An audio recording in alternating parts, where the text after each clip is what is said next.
መተው ነገሬን ከተተው ይላል ያገሬ ሰው። በህይወት ጎዳና ላይ ፈተና ያለ ጉዳይ ነው። የቀረበ ይርቀሃል፣ ያጀበ ይበተናል፣ ያመንከውም ይከዳሃል። ልክ ፈተና ሲገጥም እኔ ለህይወት አላስፈልግም ምትል ከሆነ ግን ለስህተት ትዳረጋለህ።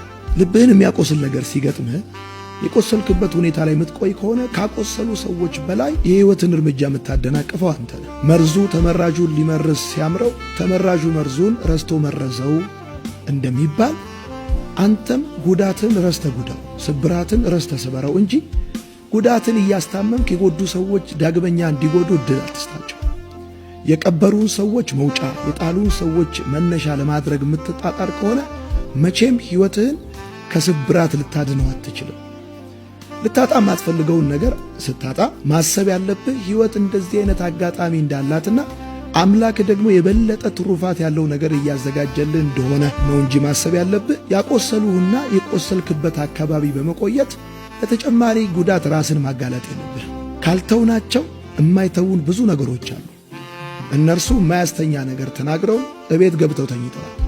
ሰላማችንን መጠበቅ ያለብን እኛ እንጂ በፍጹም በትላንትና ህመማችን እየተብከነከንን የወደፊት አዲሱን ምዕራፋችንን እንዳንጀምር በራሳችን ላይ ራሳችን ወጥመድ ማኖር የለብን።